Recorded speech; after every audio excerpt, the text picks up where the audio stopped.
여러분 안녕하십니까. 경제현장 오늘 시작합니다. 돈을 복사하려다 돈이 삭제됐다. 복사하듯이 돈을 벌고 싶었지만 큰 돈을 잃었다는 뜻입니다. 주로 한탕을 노린 알트코인 투자자들이 사용하는 은어인데요. 가상화폐 투자가 기승을 부리면서 투전판이라는 비판도 제기되고 있습니다. 가상화폐 투자 광풍 그리고 투자자 보호 대책 토론해 보겠습니다. 유튜브 실시간 댓글로 의견 주시면 반영하겠습니다. 경제현장 오늘입니다.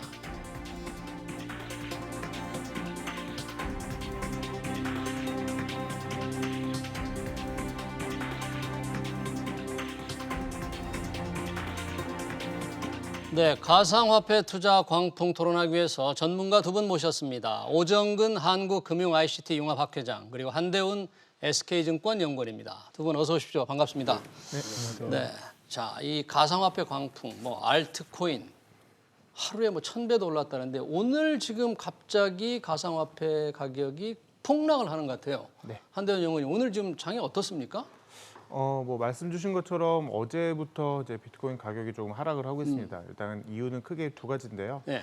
원래 일단 김치 프리미엄이라 그래서 국내에서의 거래되는 비트코인 가격이 해외 거래소보다 최근에 한 20% 정도 높게 거래가 됐어요. 네. 근데 이제 어제 그 금융 당국에서 거래소를 폐쇄할 수도 있다 이런 이제 경고성 발언이 나오면서 윤성수 위원장. 그러면서 이제 국내에서 소위 말하는 그런 이제 김치 프리미엄 가격이 많이 빠졌고요. 예. 그다음에 이제 해외에서 이제 비트코인 가격도 조금 빠졌는데 그건 이제 오늘 한국 시간으로 오늘 새벽 2시에 있었던 그 자본소득세율 인상에 대한 논의가 좀 투자 심리를 위축을 시킨 것 같습니다. 미국의 자본소득세 인상. 네, 기존에 20%였었는데 최고 43.6%까지 자본소득세율을 인상을 한다라는 이제 발언이 나오면서 예. 우리 이제 다음 주에 그 바이든 대통령의 의회 연설을 좀 지켜봐야 되겠지만 현재로서는 그게 좀 증세가 되는 게 아니냐라는 좀 우려감이 좀 같이 맞물리면서 지금 국내외 비트코인 가격이 좀 빠지고 있는 상황이라고 네. 보시면 될 것 같습니다. 지금 비트코인 가격이 한때 최고치일 때 8천만 원을 넘어섰잖아요. 네, 그래서 8,100만 원까지 갔어요. 8,100만 원. 네. 지금 오늘 보니까 6천만 원 이하로 떨어졌으면 네. 엄청난 폭락. 6천만 원은 밑으로는 안 떨어졌죠 아마. 예. 제 생각은 6천만 원. 미국에서 네. 지금 좀 전에 체크해보니까 미국에서 지금 49,000달러니까 한 예. 정도 되고 그것이 이제 미국에서 63,000까지 갔더니 39,000까지 떨어졌는데 지금 이제 말씀하신 대로 네. 이제 그 세금 인상 문제가 있고요. 또 한 가지 변수가 있는데 이번에 캐나다에서 테이퍼링을 시작했습니다. 아, 그 양적 완화 금액을 줄이기 시작했거든요. 그 네. 얘기는 조만간에 미국에서도 테이퍼링 가능성이 있다는 얘기거든요. 미국에서도 네, 가능성이 지금 이것이 있다. 이제 비트코인 가격이나 주가나 다 마찬가지인데 작년 3월을 저점으로 해서 올라가기 시작했습니다. 그거는 네. 작년 3월이 미국이 양적 완화와 제로 금리를 재개한 날이거든요. 3월 17일인가 그런데 그때부터 올라가기 시작했기 때문에 이번에 캐나다에서 테이퍼링을 양적 완화를 줄인다는 얘기인데요. 네. 줄이는 것이 시장에 상당한 심리적 영향을 줬을 거다. 캐나다의 테이퍼링이 이런 가상화폐 시장에도 영향을 주고 있다. 네, 그뿐이 아니고 이제 주가에도 영향을 주고 있는데 네. 미국에서 지금 계속 다우나 나스닥 전부 하락세로 돌아섰는데 결국은 가장 큰 변수가 중간중간 등락했지만 가장 큰 변수가 연준의 정책 방향이거든요. 그런데 미국은 계속적으로 좀 더 천천히 할 거다 얘기는 하지만은 어제 캐나다에서 테이퍼링 하는 거 보니까 시장에서는 미국도 멀지 않았을까 하는 예상을 제롬 파월 의장은 아직 금리를 올리거나 테이퍼링할 생각이 없다고 분명히 얘기하지만 근데 제가 항상 말씀드리지만 중앙은행 저도 옛날에 한국은행 근무했죠. 중앙은행은 오늘 하는 순간까지 안 한다고 얘기합니다. 왜냐하면 그것이 말이 나가는 순간 시장의 충격이 워낙 크기 때문에 최종 결정돼서 발표할 때까지는 항상 그러니까 좀 빨라질 수 있겠다 캐나다 조치를 보니까 네. 그런 시장의 걱정이 있다 이거죠. 네, 저는 그런 것도 반영돼 있지 않겠나 싶습니다. 한대훈 연구원님, 지금 이 비트코인 잠깐 말씀해 주셨는데 한국의 지금 투자자들이 관심을 갖는 게 잡코인, 알트코인이라고 해서 이게 아주 난리잖아요. 그 역시 오늘 지금 급락하고 있는 거죠? 네, 맞습니다. 지금 알트코인이 낙폭이 조금 더 크게 나타나고 있는데 사실 좀 우려스러운 부분이 있어요. 그러니까 가상화폐라고 하면은 가상화폐 혹은 뭐 비트코인 이걸 다 같은 걸로 이제 생각들 네. 하시는데요. 가상화폐 내에서 가장 시가총액이 큰 게 비트코인이고 네. 이제 그 외를 이제 알트코인이라고 합니다. 그럼 이제 당연히 그 시가총액이 가장 큰 비트코인이나 그 이더리움의 거래량이 이제 국내에서도 많아야 정상인데 최근에 이제 국내에서의 그 거래량 순위를 보면은 사실 비트코인이나 이더리움은 뭐 비트코인 같은 경우 한 5위 정도, 예. 이더리움 같은 경우에는 한 10위권으로 밀릴 정도로 알트코인에 대한 열풍이 엄청 났어요. 근데 이제 저도 뭐 주변에 물어보면은 예. 그 가격에 대한 부담이 좀 아무래도 있었던 것 같아요. 그러니까 비트코인의 뭐 미래를 낙관하는 사람들조차도 예. 이 한 개에 8천만 원, 물론 이걸 뭐 쪼개서 살 수는 있지만 쪼개서 살 수는 있죠. 예, 그러나 8천만 원이라는 이 가격 너무 빨리 올랐다라는 이제 부담감이 있었고 그래서 이제 주변을 보다 보니까 아직 좀 많이 안 오른 그래서 이제 2017년에 그러한 이제 그 당시 이제 예. 자산 이제 급등의 현상을 이제 다시 생각을 예. 하시면서 최근에 좀 알트코인으로 좀 자금이 몰렸었던 것 같습니다. 네. 뭐 알트코인 중에서 상장한 날 1000배 오른 그런 알트코인도 있다고 하는데 아로하나 토큰 또 네. 그거 외에도 뭐 하루에 또는 이틀 새에 막 10배, 20배 오르잖아요. 근데 왜 이런 알트코인, 이른바 잡코인들이 한국에서 유난히 많이 거래되고 저는 특히 젊은이들이 많이 한다면서요. 두세 가지 생각을 왜 그렇습니까? 두세 가지 생각을 할 네. 수가 있는 하나는 첫 번째로는 제도적으로 문제가 있다. 제도적으로. 예, 왜냐하면 주가 같은 것도 만약 우리가 유명한 회사의 주식이 상장된다 그러면 예. 상한선, 하한선이나 이런 게 없으면 얼마나 올라갈지 상상을 못합니다. 예. 근데 그렇게 상한선, 하한선이나 이런 거, 그다음에 시장에서 당일 급등락할 경우에 사이드카를 발동한다든지 예. 주시장 이런 게 있는데 이런 걸 하려면은 이 상품을 금융자산으로 인정을 해야 됩니다. 네. 근데 현재 우리나라는 이 암호화폐는 금융자산을 인정을 하지 않거든요. 네. 않다 보니까 그런 제도가 없으니까 이번에도 제가 그 아로하나 코인 뭔가 봤더니 예. 올라갈 만하다는 생각이 들었어요. 왜요? 그게 뭔데요? 이게 보니까 한글어 컴퓨터 자회사가 발행했더라고요. 한글로 컴퓨터의 자회사가 발행한 거에 한컴- 투자한 거예요? 예. 예, 그러니까 벌써 한컴에 대한 우리나라 사람들이 아래한글을 쓰면서 굉장히 신뢰가 있는 데다가 예.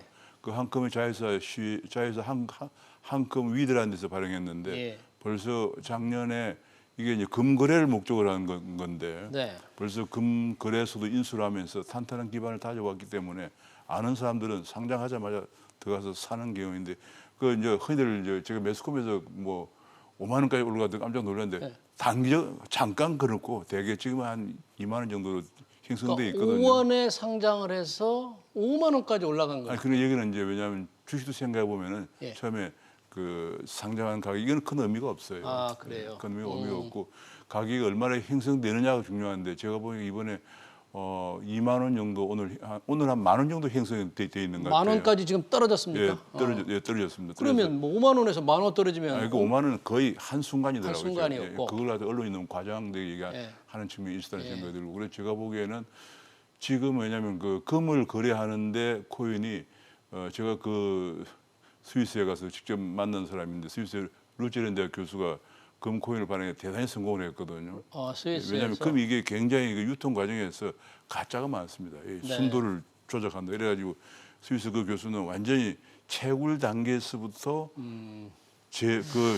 완전히 이제 막 만들어서 완전 최종 소비자까지 블록체인으로 거래를 하기 위해서 100% 믿도록 하는 그 블록체인을 네.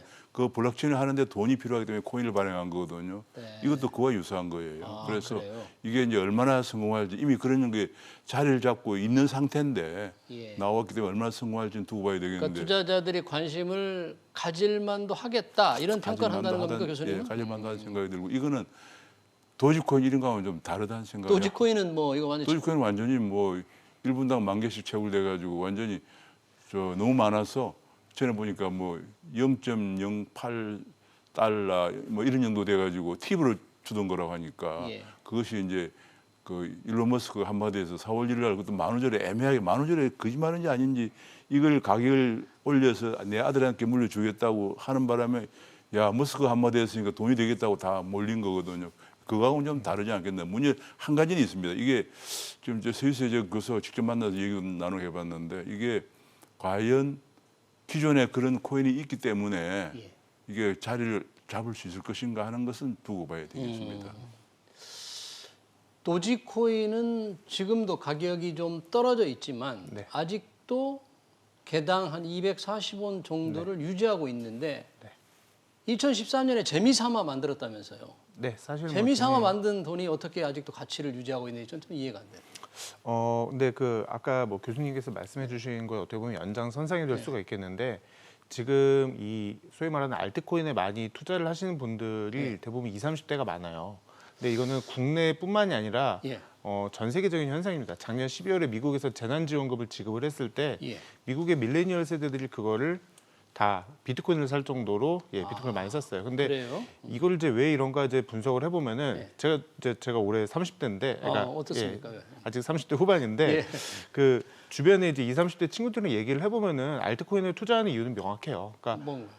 요즘은 사실 특히 20대 친구들이 취업을 하기가 너무 어려운 상황이 됐어요. 네. 그런 상황에서 지금 집값이 천정부지로 뭐 치솟고 이제 집값이 많이 오르다 보니까 어차피 내가 내 월급을 모아서는 집을 못 집을 잘 못 산다라는 산다. 인식이 이미 팽배해요. 그래서 무언가 투자를 해서, 그러니까 투자 소득을 통해서 이제 집을 사야 되겠다라는 이제 그러한 생각들이 많은데 그게 작년에는 주식이었었고요. 주식이요. 예, 올해 연초 이후에 그 코스피가 좀 소위 예. 말하는 횡보를 하면서 네. 이제 그 알트코인으로 이제 눈을 돌리기 시작한 거죠. 그래서 그 20, 30대 그러니까 뭐 최근에 뭐 많은 찌라시들도 있잖아요. 뭐 어느 회사에서 뭐 얼마를 벌어가지고 퇴사를 한다. 파이어죠. 예, 빨리 뭐 경제적 파이어죠. 자립에서 네. 퇴사하겠다. 뭐 은퇴해버리겠다. 졸업했다. 뭐 이런 얘기도 나오고 할 정도로 그래서 이제 그게 결국에 그러한 이제 사회 현상들이랑 맞물리면서 좀 그런 알트코인 시장으로 많이 좀 자금이 유입이 된 것 같습니다. 그런 트렌드가 좀 보기에는 안타까운데 그 젊은이들도 불가피하게 아닙니다. 저는 젊은이들 그 트렌드를 나쁘게 보지 않습니다. 왜냐하면 그래요? 중국 같은 경우에 중국에 지금 이제 중국이 전 세계 암호화폐 시장을 사실 주도하고 있거든요. 예를 들면 뭐 지금 바이낸스에 뭐 그 장펑이라는 사람이 젊은 사람이 아마 나이가 비슷할 거예요. 그리고 지금 뭐 비트메인의 우지안이라든지 뭐 이런 사람들 전 세계 완전 암호화폐 시장을 석권하면서 엄청난 거부가 된 사람들인데요. 예. 거기에는 중국의 젊은이들이 많이 몰려든 중에서 성공한 케이스인데 사실은 우리가 2013년, 4년도에 아니 2017, 8년도에 잘 모르고 뭐 이게 돌덩어리다 뭐지다 하면서 정말로 비트코인이 뭔지도 모르는 그 장관, 법무장관 이런 사람들이 얘기하면서 규제를 안 했더라면은 우리나라에서 그런 사람이 나왔을 거예요. 그 당시 지금 말씀하신 게 2018년으로 예, 기억이 예. 되는데 저는- 박상기 전 법무부 장관이 예, 그런 얘기를 했습니다. 예, 저는 단언코 얘기하는데 우리나라 사람들이 중국보다 굉장히 맹숙하고 또 굉장히 적극적이었기 때문에 저는 그 당시에 우리나라에서 그런 사람이 나올 것이다 생각했는데 지금 우리나라에 들어와 있는 바이낸스 후오비 코리아 같은 것도 후오비. 중국 사람이거든 만든 예. 후오비 그 거래소거든요. 거래소. 우리나라 한 6대 거래소에 들어가 있죠. 그다음에 오늘도 깜짝 놀란 게 바이낸스라든지 뭐 비트민 뭐 이런 것들 중국 거래소들 전 세계를 다 석권하고 있거든요. 이게 너무 안타까워요. 그래서 지금 우리나라에서 제발 좀 그 불량한 사람들 있잖아요. 들어가서 뭐 그냥 사기를 쳐서 한탕한다든지 이런 걸 걸러내기 위해서 제도권에서 네. 제도권을 편입하고 제도권에서 이거를 그런 걸 규제하는 식으로 해야지 무조건 그냥 인정도 안 하고 철퇴만 내리는 식으로 하다 보니까 안타깝게 우리 젊은이들이 그런 세계적인 그 투자가 지금 세계적인 투자가 너무 많은데 한국 사람들은 그거 끼지를 못하고 있거든요. 예. 지금 너무 안타까워요. 저는 그래서 우리나라 젊은이들이 더 많이 여기 많이 들어와서 더 많이 투자했으면 좋겠다. 투자도 하고 투자하면 또 개발도 하거든요. 지금 우리나라 보십시오. 네이버가 암호화폐를 발행하고 있거든요. 한국에서 안 합니다. 일본에서 하고 있습니다. 네. 네이버 라인이라고 하는 코인을 발행하고 있고요. 그다음에 우리가 카카오가 예. 발행하는 클레이도 싱가포르에서 발행하고 있어요. 왜 그렇습니까? 이게 엄청난 비용을 들여서 해외 비용 그 재단을 설립하고 사람을 고용하고 해서 예. 해외에서 하거든요. 우리나라에서 못하게 하니까 그런 거예요. 네, 밖에서 그러니까 일자리 창출하고 밖에서 돈을 쓰고 네, 있군요. 일자리도 우리나라 규제 그렇고 때문에. 이 사람들이 제가 보기에 몇 년 전부터 그걸 허용했다면 아마 우리나라에서 아마 네이버나 카카오가 일본이나 싱가포르에서 하는데 분명히 이제 중국의 그런 사람들보다 더 예. 못했으리라고 생각하지 않거든요. 예. 그래서 제가 보기에는 우리나라 젊은이들이 더 좀 이게 생태계에 들어와서 근데 다만 이제 한탕하고 나가겠다는 사람들이 예. 너무 많아요. 예. 오히려 또 나이 든 사람들이 사기를 치는 것도 많고요. 지금 왜냐면 거래소 한 200개 되는데 제가 보기 그래서 그중에서 한 절반 정도는 좀 자세하게 모르겠지만 절반 정도는 그 거래소를 통해서 오히려 한탕하려고 하는 예. 또 개발자들도 한탕하려고 하는 그런데 개발자라고 해서 아까 신문에 나온 것처럼 15분마다 하나씩 만든다. 그 간단한 건 아닙니다. 코인을 만드는 게. 네. 우리나라는 제도가 이렇게 인정을 안 해서 근데 스위스 같은 데는 스위스 금융당국 핀마라고 하는 데서 다 체크를 해요. 예. 체크를 해서 승인하고 이번에 미국에서도 예.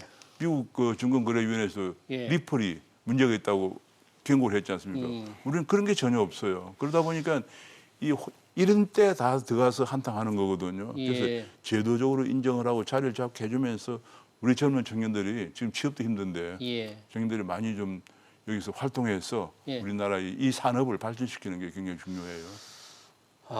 좀 이 투자가 좀 걱정스러운데 우리 오정원 교수님은 기술 개발이라든지 어떤 가능성 차원에 좀 더 관심을 더 많이 가지라고 굉장히 이게 하는데. 지금 생각해 보세요. 네, 교수님. 그런데 이 지금 굉장히 문제가 되는 게 바로 도지코인 같은 이런 이상한 알트코인들이 문제가 되는데 그 말고도 또 이상한 알트코인들 좀 많이 있습니까? 어떻습니까? 네, 많이 있죠. 많이 있지만은 지금 전 세계적으로 지금 이제 오늘 아침에 제가 찾겨 보니까 코인마켓캡이라고 좀 거래소 같은 거예요. 전 세계 거래소 같은데 9,400개가 올라와 있어요. 예. 그 중에서 아마 뭐 잘은 몰라도 한 10% 정도는 이상하고 이상하다고 하는 게 빌가 아니고 두 가지입니다. 하나는 처음에 백서를 써서 이렇게 만들겠다고 하거든요. 그래야 그 사람들이 보고 투자도 하고 하는데 백서를 너무 잘 썼는데 기술적으로 구현이 안 되는 경우가 있습니다. 예. 제 주변에 그런 사람들이 두 번째는 예. 수요가 없는 경우가 있어요. 아까 그 금거래 같은 것도 만약에 수요가 없으면 그 코인이 폭락하는 거죠. 그러면 그렇군요. 사람들이 이 사기꾼이다 이렇게 되는데 실제로는 수요가 예상보다 없어서 그런 경우도 있고 네. 그래서 제가 보기에는 뭐 이런저런 이유로 해서 도지코인 같은 게 좀 있으리라 생각합니다. 그래요. 자, 그러면 사실 관심 중에 하나가 저희가 이제 투자 보호 얘기도 조금 이따가 하겠지만 한대원 의원님 관심 중에 하나가 지금 오늘 상당히 이렇게 급락을 하니까 보는 사람들은 굉장히 불안한데 투자자들은 오죽하겠습니까?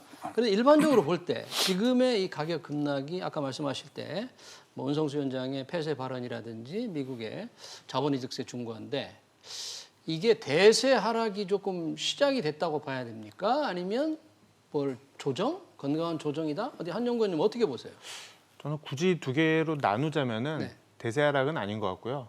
대세 하락은 좀, 아니다? 예, 조정이 좀 온 것 같아요. 근데 사실 작년 10월에 그 페이팔이 비트코인을 이제 채택을 하면서 이제 그때부터 비트코인 가격이 랠리가 시작이 됐어요. 예. 그때 우리나라에서 비트코인 가격이 한 1,200~300만 원 하다가 1,500만 원 돌파를 했고 지금 이제 8,100만 원까지 갔다가 예. 한 6천만 원까지 지금 하락을 한 거예요. 네. 물론 이제 8,100만 원에 들어오셨던 분들 입장에서는 이제 큰 폭으로 좀 낙폭이 커서 좀 많이 좀 걱정도 되시겠지만 사실 이제 비트코인 그 가격 추이만 놓고 봤을 때는 예. 뭐 지금 7개월 연속 오르다가 지금 최근에 좀 빠진 거거든요. 그러니까 예. 당연히 뭐 일시적인 좀 조정은 올 수 있다라는 생각이 들고요.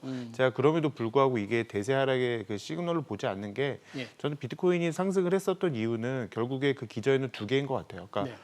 그 작년 코로나 이후에 각국이 유동성을 공급을 하면서 이제 네. 비트코인 가격이 올랐고요. 그건 이제 교수님께서도 아까 예. 말씀해 주셨고요.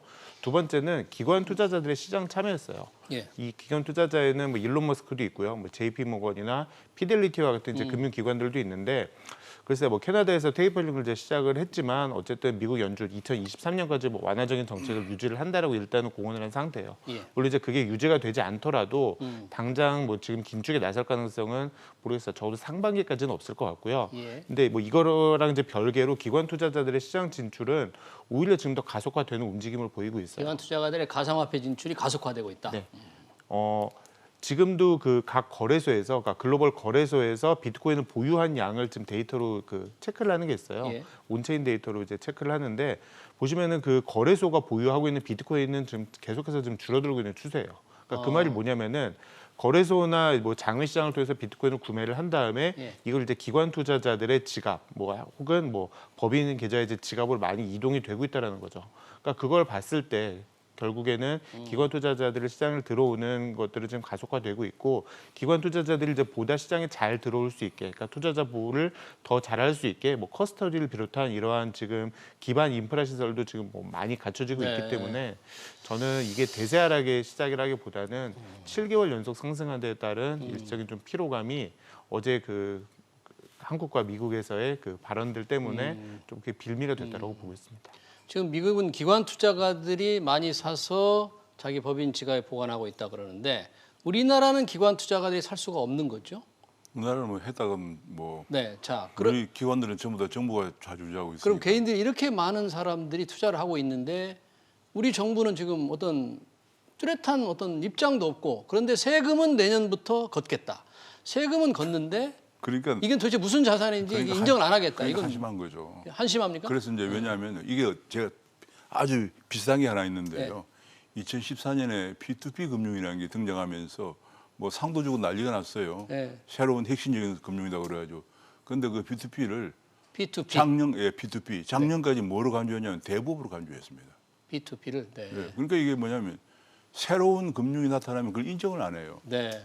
그 2014년부터 6년 동안이나 대부업으로 간주하다가 하니까 이게 규제가 없잖아요. 예. 규제가 없다 보니까 거기에 온갖 사람이 들어가면서 거기에 혼탁해지면서 문제가 생겼거든요. 예.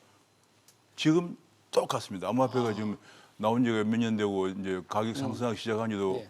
상당히 됐는데도 예. 전혀 혹은 암호화폐를 하기도 하고 가상화폐라고 하기도 하는데 뭐 가상화폐라고 합시다 하면 예.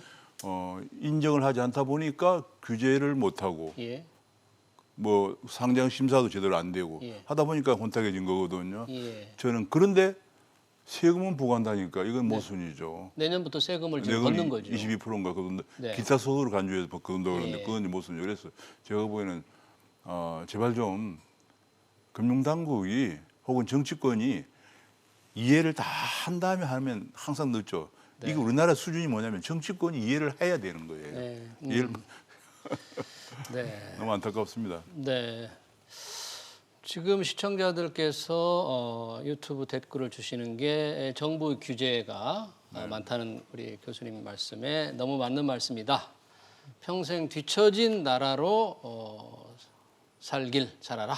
뭐 이런 반응이 나오고 있는데 한대원 의원님 그러면 지금 어제 금융위원장이 거래소를 다 폐쇄할 수도 있다는 굉장히 무서운 발언을 한 것 같은데 지금 거래소가 어떻게 돼 있길래 지금 폐쇄될 수 있다 이런 거죠?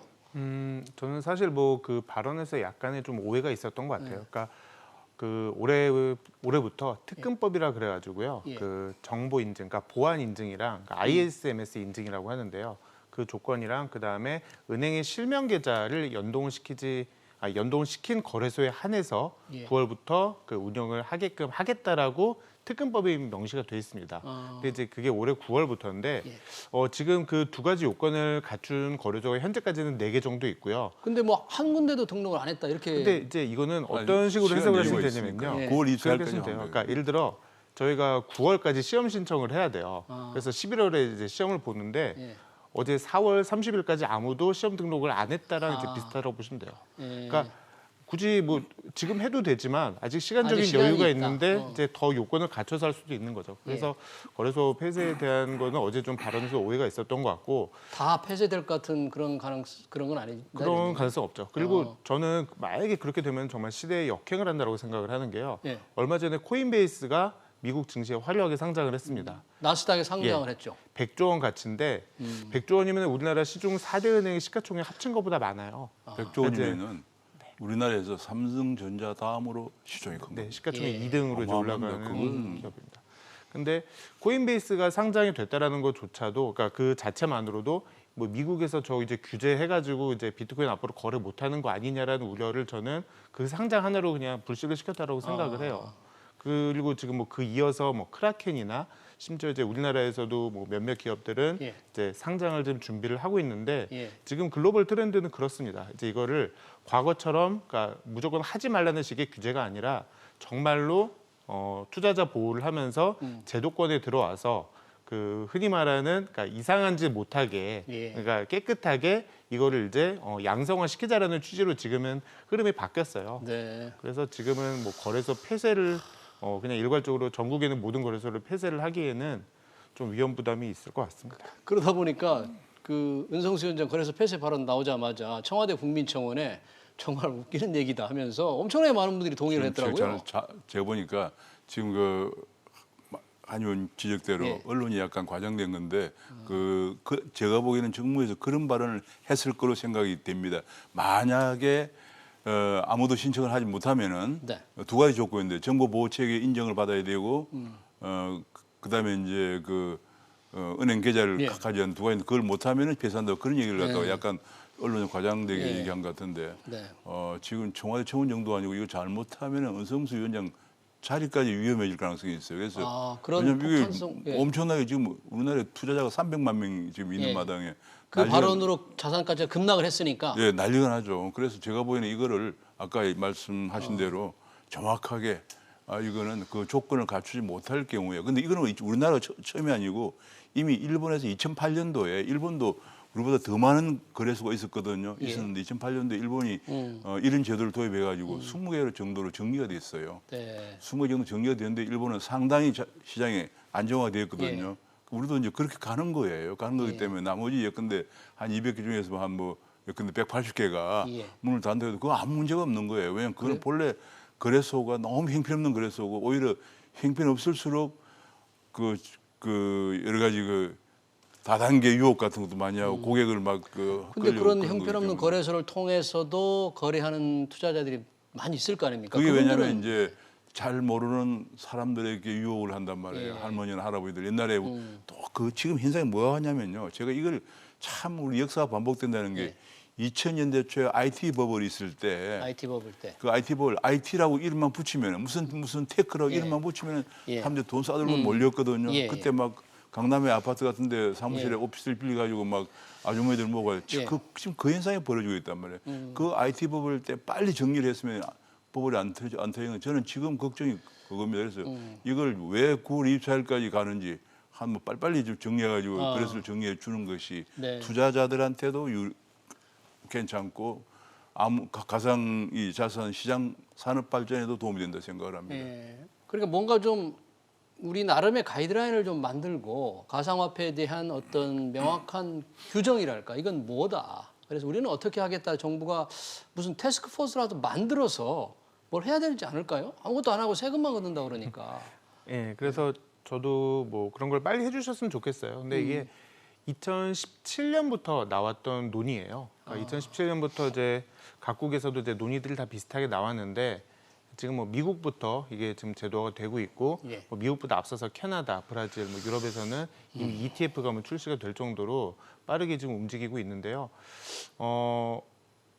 이제 제 입장에서 굉장히 안타까운 거는 2017년에 우리나라가 이 가상자산의 굉장히 강국이었어요. 거래량도 많고. 그러니까 제가 그 얘기예요. 예. 예. 그리고 지금 뭐 옆에 교수님도 계시지만 제가 가끔 뭐 대학교 특강 같은 거 가서 예. 블록체인 학회에 이제 특강을 가면은 굉장히 깜짝깜짝 놀라요. 그냥 이미 그 지적인 수준이 예.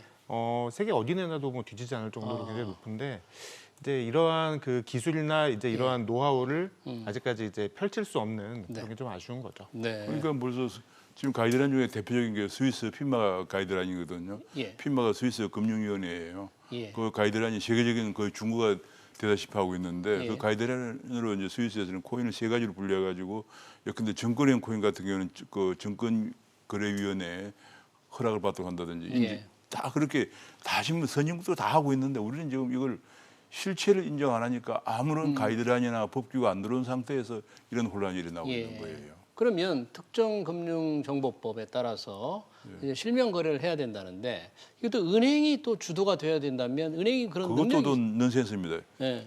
이제 아무것도 안 하고 있다가 이 특검법은 국제자금시장방지기구에서 우리도 가입해 있기 때문에 예. 하도록 했거든요. 예. 할 수 없이 이제 한 건데, 이 자금시장 방지 목적으로만 하는데 자금시장이라는 게 예컨대 뭐 오정건이가 네. 거래한다 그러면 제가 이게 자금시장을 어디 불량 자금을 쓸지 네. 뭐 모르잖아요. 그걸 갖다가 FIU라고 예. 금융정보분석원에서 그 거래를 쭉 추적하면서 하고 있습니다. 이상 탐지를 하고 있는데 이번에 특검부 제일 문제가 은행 보호하라고 그래요. 예, 은행이 뭐 그런 은행이 무슨 어떻게 합니까? 책임을 은행이. 어떻게 지고 어떻게 그래서 능력이 은행들이 그냥 아예 계좌를 개설 안 하려고 그래요. 예.